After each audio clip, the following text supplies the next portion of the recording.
ይህቺ ሴት ለአንድ እንግዳ ሰው ባደረገችው ትንሽ ደግነት ምክንያት ሕይወቷ ወደ አስፈሪ ሲሆን እንደሚቀየር ቅንጣት ያላልጠረጠረችም። በመኪና አደጋ ከተገለበጠች በኋላ እግሯ ተሰክቶ ምንም አይነት እርዳታ በማታገኝበት ጨለማ ጫካ ውስጥ ብቻዋን ትቀራለች። ይባስ ብሎ ደግሞ ያላሰበችው አስፈሪ አደጋና አእምሮ የታመመ ሰው ከፊቷ ይጠብቃታል። ሴትዮዋም ከዚህ አደገኛ ሰው ለማምለጥ ስትል የማትመልሰውን ትልቅ ውሳኔ ለመወሰን ትገደዳለች። እንኳን ወደ ዮዮ ሪካፕ በደህና መጣችሁ። ዛሬ ከርቭ የተባለውን በ2015 የወጣ ልብ አንጠልጣይ ፊልም ይዘንላችሁ መጥተናል። እስከ መጨረሻው አብራችሁን ቆዩ። ሪካፑን ከመጀመራችን በፊት ግን ቻናሉን ሰብስክራይብ ማድረጉን አይርሱ።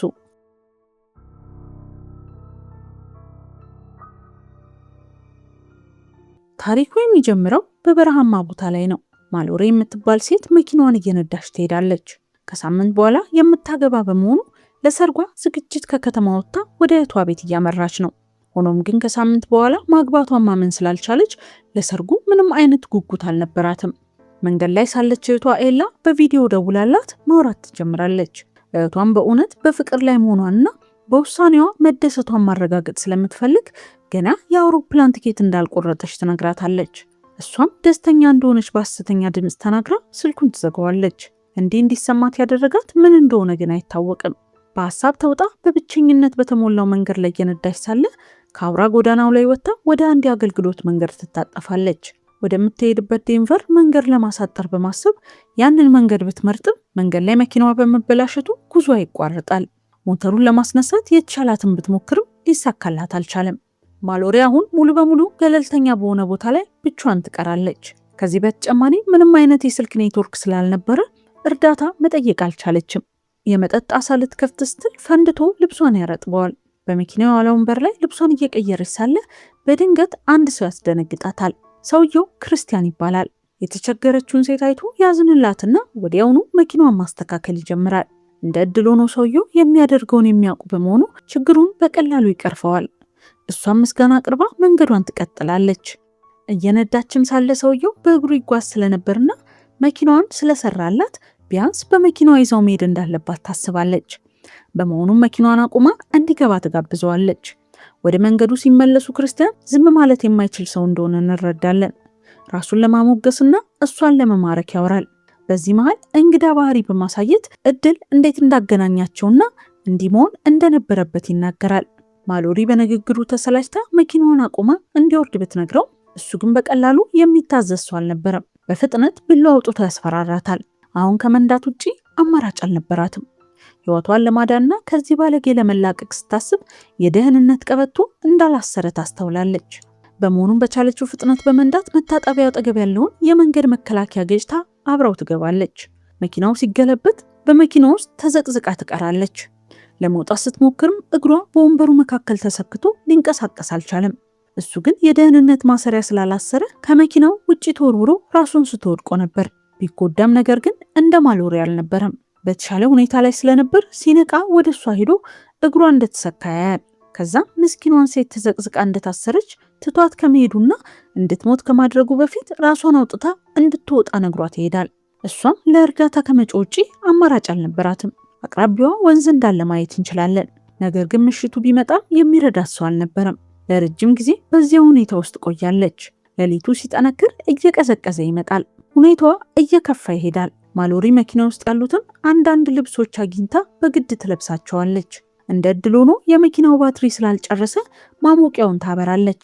መጥፎ ነገር ግን ቅዝቃዜው ብቻ አልነበረም። በጫካው አቅራቢያ የነበሩ የዱር እንስሳት ነበሩ። እነሱን ለማስፈራራት የመኪናውን የፊት መብራቶች በማብራት ታባረራቸዋለች። በተአምር አስቸጋሪውን ሌሊትም ትሻገራለች። ፀሐይ ስትወጣ የሚጠጣ ትንሿና የሚበላ ምንም ነገር ስላልነበራት በጣም ትደክማለች። ሙሉ ቀን ቢያልፍም የሚረዳት ሰው አልነበረም። አሁንም መኪና ውስጥ ተዘቅዝቃ ታስራለች። አካባቢዋን ብትመለከትም ምንም የተስፋ ጭላንጭል አላገኘችም። ማሎሪ አሁን በጣም መጥፎ ሁኔታ ውስጥ ነበረች። ይባስ ብሎ ክርስቲያን ተመልሶ ይመጣል። እሱም በጣም ደስተኛና ጤናማ ይመስላል። ከዚህ በተጨማሪ በፊቱ ላይ የእርካታ ስሜት ይታያል። በስቃይዋ እየተደሰተ መሆኑን ለማመን ምንም አልፈራም። በፊቷ እየበላና እየጠጣ በአእምሯ ላይ የስነ ልቦና ሰቆቃ ለማድረስ ይመለሳል። እናም እንደገና እድል እንዴት የሚያስቅ ነገር እንደሆነ ይነግራታል። በስቃይዋ እየተደሰተ ተቀምጦ ሳለ ባዶ የሆነ ቤት እንዳገኘና ለጊዜው ባዶ ቢሆንም አንድ ቤተሰብ እንደሚኖርበት እንዲሁም ቤተሰቡ ቤት እንደሌለ ይነግራታል። ተጨማሪ ሌላ ሌሊት ብትቆይ ልትተርፍ ስለማትችል ለረጅም ጊዜ እንደማትቆይ ያያል። በዚህ ሁኔታ ማሎሪ እየጮችና እየተማጸነችው ትቷት ይሄዳል።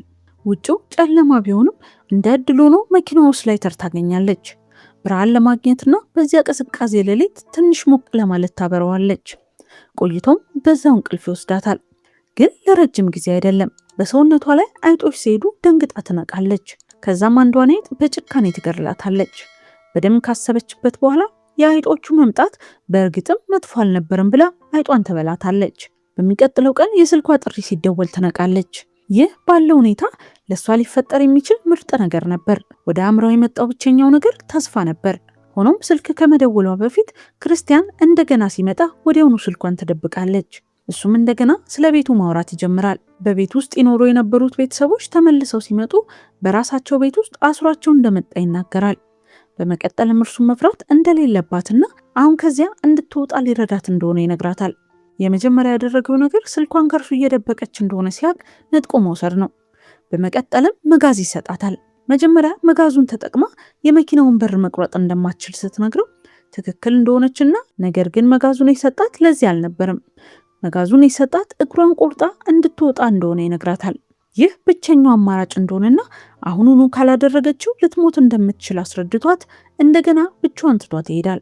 ሰውየው ያላትን እያሰበች በተስፋ መቁረጥ ትጮኻለች። ሌሊት ሲሆን ውሃ ጥም ይይዛታል። ምክንያቱም ውሃ ካጣች በጣም ቆይታለች። ኃይለኛ ዝናብ መዝነብ ሲጀምር አምላክ ጩኸቴን ሰምቶታል ብላ ታስባለች። ሬዲዮ ስታበራ በዝናቡና አውሎ ንፋሱ ምክንያት መንገዶች በጎርፍ በመዘጋታቸው ሰዎች ዋናው መንገድ ስለሞላ ወደ ትናንሽ መንገዶች እየዞሩ እንደሆነ ትሰማለች። ብዙ ሳይቆይ አንድ መኪና አጠገቧ ይቆማል። የሚያስደነግጠው ግን አስፈሪው ህልሟ ክርስቲያን ሆኖ መገኘቱ ነው። መኪናውን ሲያቆም እቅር ታወጣለች። የሞተችውን አይጥ ደም እግሯ ላይ በማድረግ የሞተች መስላ ትተኛለች። ሁኔታውም እግሯን ለመቁረጥ ስትሞክር የሞተች ያስመስላል። በባትሪው ሊያያት በጣም ተጠጋት። ሆኖም በበቂ ሁኔታ ሲጠጋት በፍጥነት ወቅታው የመኪናውን ቁልፍ ትሰርቃለች። ከዛም መኪናውን ቆልፋ ቁልፉን ማግኘት በማይችልበት ወደ ጨለማው ሌሊት ትጥለዋለች። አሁን በአእምሮ ያለው እቅድ አላፊ አግዳሚ መኪናው እዚያ መቆሙን ያህል የሚል ነው። ብዙም ሳይቆይ አንድ የፖሊስ መኪና ይመጣል። ፖሊሱ ከመኪናው ሲወርድ ማሎሪ የፖሊሱን ትኩረት ለማግኘት ትጮኻለች። በአውሎ ንፋሱ ጩኸት ምክንያት ግን ድምጿ በነጎድጓድ ውስጥ ይሰጥማል። እሱም በሌላ በኩል በአውሎ ንፋሱ የተጎዳ ንጹህ ሰው መስሎ በመቅረብ ፖሊሱን ወደ አቅራቢያው ቤት እንዲወስደው ይጠይቃል። ማሎሪም መጮኋን ትቀጥላለች፣ ግን ድምጿን የሚሰማ የለም። አሁኑኑ መውጣት ካልቻለች ልትተርፍ እንደማትችል ክርስቲያን ያለውን ማሰብ ትጀምራለች። ከዛም ድፍረት አግኝታ እግሯን መቁረጥ ትጀምራለች። ነገር ግን ጥቂት የላዩን ጭረት ካደረገች በኋላ በጎርፉ ምክንያት መኪናዋ መንቀሳቀስ ይጀምራል።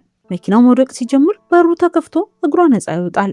አሁን በእውነት የሕክምና እርዳታ ያስፈልጋታል። ከዚህ በተጨማሪ ከዚህ ቦታ መውጣት አለባት። ወደ ወንዙ አቅጣጫ ስትደርስ መራመድ ትጀምራለች። ከዛም ከወንዙ ብዙም ሳትርቅ አንድ ቤት ከርቀት ታያለች። ከቤት ውስጥ የሰው ጩኸት ስትሰማ በፍጥነት ወደ ቤት ትሄዳለች። የያዘችው እንጨት መሬት ላይ የተጠመደውን የድብ ወጥመድ ይነካዋል። በዚህ ጊዜ ክርስቲያን ስለነገራት ቤት ማሰብ ትጀምራለች። አሁን እሱ እዚያ ሊሆን እንደሚችል አሰበች። ያንን ሀሳብ በአእምሯ ይዛ በቤቱ ዙሪያ መራመድ ትጀምራለች። በዚህ ጊዜ ጨካኙ ሰው ቀደም ሲል የረዳውን ፖሊስ ሲገድለው በመስታወት ተደብቃ ታያለች።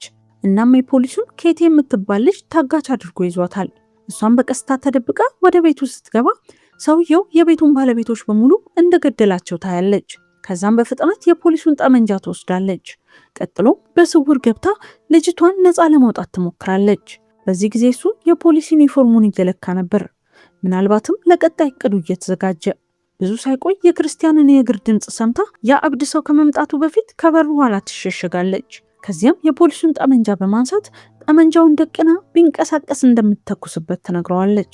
እሱ ግን እጅ ለመስጠት ፈቃደኛ ሳይሆን ጥቃት ይሰነዝራል። በዚህ መሃል ለኬቲ እንድትሮጥ ነግራት ከሱ ጋር ትታገላለች። ብዙ ሳይቆይ አምልጣ ወጥታ ትደበቃለች። ክርስቲያን እሷን ፍለጋ ክፍል ውስጥ ሲገባ ከተደበቀችበት ሮጣ ከሁለተኛ ፎቅ በረንዳ ላይ በመግፋት ትጥለዋለች። እሱም ወደ ታች ወድቆ እግሩ አደገኛ የወጥመድ ብረት ውስጥ ይገባል። ከዛም ማሎሪ ከኬቲ ጋር እያነከሰች ወርዳ ጩቤውን ትሰጠዋለች። እሱ ለእሷ የሰጣትን እድል እርሷም ለእሱ እንደምትሰጠው ትነግረዋለች። ስለ እድል ሲያወሩ እንደነበረው ከተገናኙ በኋላ ምናልባትም እንዲህ መሆን ነበረበት ትለዋለች። ከዛም ከፖሊሱ ልጅ ጋር እርዳታ ፍለጋ በመንገዱ ላይ ይጓዛሉ። እሱም ያለችውን እያሰበ በቁስሉ ሲሰቃይ ፊልሙ ያበቃል። ታሪኩን እንደወደዳችሁ ተስፋ እናደርጋለን። ሐሳብና አስተያየቶቻችሁን በኮሜንት መስጫ ሳጥን ላይ አስፍሩልን። ሌሎች ተጨማሪ ሪካፖች እንዲደርሷችሁ ቻናሉን ሰብስክራይብ በማድረግ ቤተሰብ ይሁኑ።